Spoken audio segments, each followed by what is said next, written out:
Okay, after you've fixed up an apartment, you fix the plumbing, the electricity, the doors and the windows, and you're ready to paint it.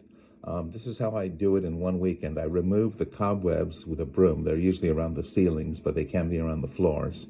And then I lay down shop blankets around all the floors. I don't tape anything. I fill in the holes in the walls with plaster, just plaster of Paris, and I use a 1-inch spatula so that I can do a fine job.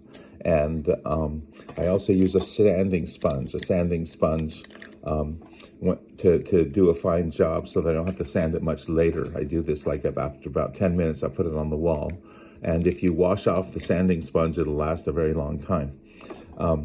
Then I fix holes in the kitchens and baths with Fix-It-All. Fix-It-All will hold up better under moisture. You can also use Fix-It-All outside to fill holes as well.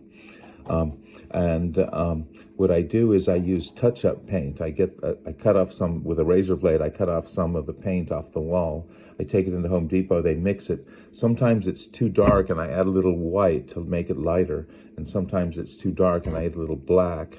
To darken it. And I use a blow dryer to dry it because as the paint dries, it becomes darker. So you want to see what it looks like before you actually just paint, do a bunch of touch-up and find out that it's too light or too dark. I also use wire mesh for bigger holes. Sometimes you'll have to screw in some wood to get some wood for it to attach to. And I use self-drilling screws here. This is a non-self-drilling screw. It has a point. This cracks dry wood. It's very bad to use these on door jambs.